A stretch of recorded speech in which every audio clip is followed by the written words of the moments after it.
Hola a todos, bienvenidos a los módulos de previsualización para nuestro curso de teoría del delito. Este es el video número 1 en el que vamos a desarrollar el tema bases generales para el estudio de la teoría del delito. Bien, al hablar acerca de la teoría del delito, un primer eje central sobre el que tenemos que platicar es acerca del delito, es comprender el concepto, advertir una noción del concepto de delito. Para esto es de suma importancia que en el contexto de una sociedad, en el contexto de una articulación, de una organización sociopolítica, podamos resolver, podamos tener por cierto cuándo es que un comportamiento es considerado como un delito. Pues bien, estamos frente a la idea de que determinados comportamientos son tan lesivos para los miembros sociales que hemos decidido, todos los miembros sociales, a través de nuestra forma de organización política, imponer un reproche de naturaleza punitiva para este supuesto. Sin embargo, es también merecedor de un comentario muy particular que este reproche punitivo que está reservado para el Estado como monopolio de violencia institucionalizada respecto de los miembros sociales, es un reproche mayúsculo, es un reproche de fuerza importante, razón por la cual debemos de comprender que el ejercicio práctico de la respuesta punitiva frente a los miembros sociales, pues requiere de un estudio que organizado, estructurado, ponderado, revisado, valga como refreno o como dique, utilizando esta metáfora que propone el profesor Eugenio Raúl Zaffaroni, como dique de contención frente al poder del Estado. Eh, entonces, comprendiendo el concepto de delito como este acto lesivo para la sociedad, entendemos a la teoría del delito como un ejercicio intelectivo que en orden de programatización intelectual respecto de elementos particulares nos permitirá resolver, por cierto o no, la actualización de un supuesto, es decir, de un supuesto delictivo, que permita luego entonces el reproche punitivo. ¿Dónde pasa esto? Bueno, especialmente hoy día en la legislación tenemos los denominados códigos penales que en un apartado especial presenta un catálogo de comportamientos descritos hipotéticamente que vienen acompañados de una amenaza de pena. Este catálogo, esta parte especial del Código Penal, es comúnmente llamada como catálogo de delitos. Debemos entender que se trata de un catálogo de descripciones típicas, un catálogo de tipos penales. Y entonces es aquí de donde parte la posibilidad interpretativa y que luego va a demandar de un estudio estructurado a partir de ideas de teoría del delito para poder resolver sobre la existencia o no de este supuesto. Bien, recordando unas palabras del profesor Francisco Muñoz Conde, eh, el delito o la interpretación de este solamente se puede deducir de la ley. De esta manera es que se hace presente para nosotros un concepto, el de la dogmática jurídico-penal. La dogmática viene, se puede advertir, de un vocablo dogma, que implica la aceptación por cierta de una proposición de naturaleza incuestionable. Un dogma, por ejemplo, en las religiones, el dogma de fe se convierte en una aseveración que los miembros de aquella organización religiosa la tienen por incuestionable. Pues en el caso nuestro, el elemento incuestionable es la ley. Es decir, no podemos integrar ley para comprender o explicar o aplicar lo que creemos que podría ser un delito.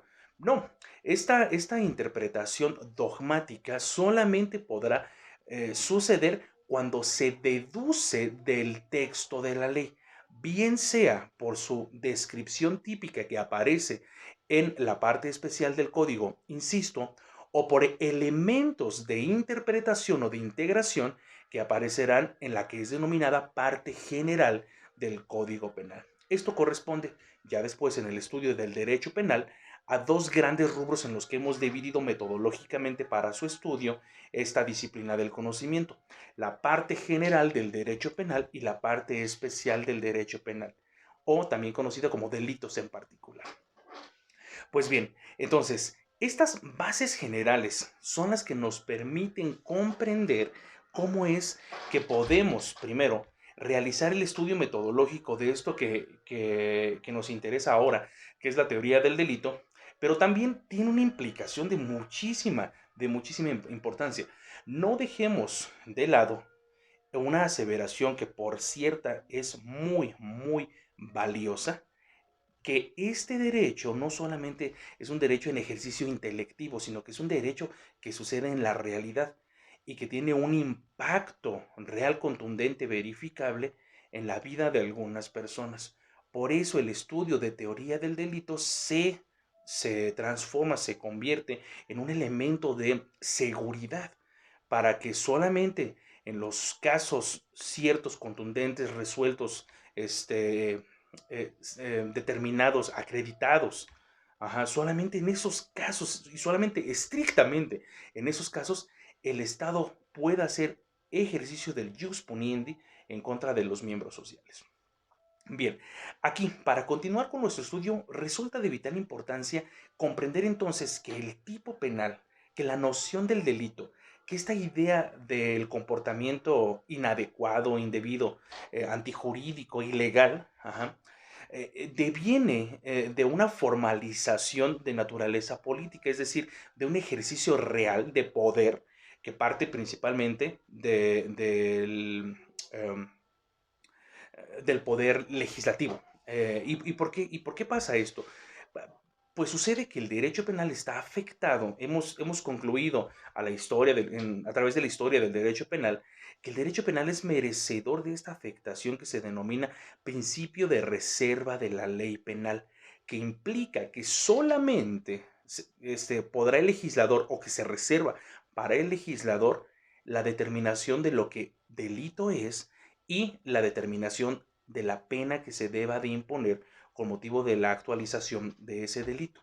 ¿Por qué? Porque al reconocer este carácter punitivo, este carácter violento como respuesta del Estado para los miembros sociales, necesitamos asegurar una legitimación democrática del concepto de delito y del concepto de pena.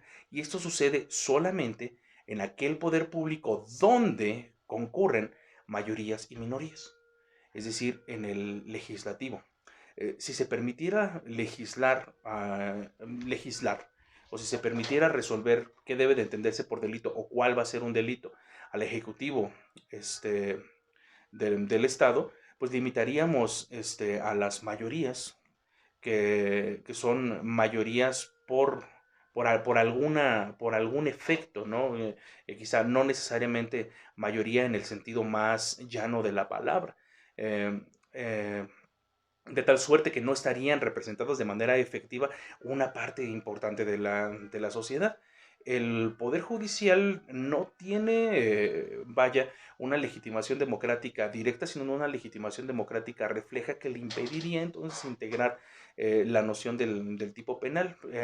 Desde luego, en jurisprudencia tenemos carácter importante explicativo de los tipos penales, pero siempre con el impedimento de integrar el contenido de la ley, que está reservado para, insisto, para el legislador. Bueno, entonces, una vez que aparece ahí, por conducto del legislador, necesitamos resolver cómo es que lo vamos a estudiar. Pues bien, nosotros haremos uso del concepto jurídico sustancial del delito. A partir de él, que tiene dos posibilidades, el concepto analítico y el concepto sintético, nos decantaremos por el concepto analítico, de tal manera que resolveremos que existen diferentes categorías, diferentes elementos, subclasificaciones, partes que se encuentran dentro del concepto de delito para poder comprenderlo, para poder estudiarlo. Así, de esta manera, en el ejercicio de la dogmática jurídico-penal, se vuelve necesario para nosotros tres diferentes estadios de reflexión. Uno de naturaleza hermenéutica, uno de naturaleza sistemática y uno de naturaleza crítica. Este primer apartado de naturaleza hermenéutica nos va a permitir comprender el contenido de la proposición legal. Es decir, la llana lectura del tipo penal no siempre resuelve de manera tan sencilla qué es lo que debemos de comprender por esa prescripción hipotética que a título de delito ahora debe de ser comprendido. Entonces, para el jurista, para el abogado, en el caso práctico, ¿no? Para los jueces, de manera muy importante, es de vital importancia resolver el contenido significativo de lo que esa proposición hipotética, insisto, nos dice al estar contenida en la ley. De eso se ocupará una primera fase, la fase hermenéutica, que luego, al comprender estos contenidos, saber cuáles son todos aquellos que existen, tendrá que organizarlos, tendrá que procesarlos sistemáticamente, es decir, de manera organizada, de tal suerte que a manera de una cadena de producción podamos verificar de manera objetiva, real, plausible, la actualización de todos y cada uno de esos elementos, que es precisamente donde comparece la última de estas partes de la dogmática penal. El aspecto crítico nos lleva a resolver cuáles de los casos particulares de previsión intelectiva, teórica, que explican al concepto de delito suceden y cuáles no, cuáles pueden coexistir y cuáles no, cuáles nos llevarán a concluir entonces que sí se actualiza un delito y cuáles no. Estas tres fases, perdón, entonces son las que nos llevan, las que nos permiten resolver la existencia de un delito. Insisto, con ello se asegura de manera efectiva que el reproche que eventualmente se realice sea a título de objetividad y no solamente un ejercicio desmedido e incontrolado del poder punitivo. Pues bien, con esto llegamos a la idea de que el camino a seguir de la teoría del delito tiene una finalidad, ¿cierto? Esta finalidad es el reproche. ¿Y qué es lo que vamos a reprochar?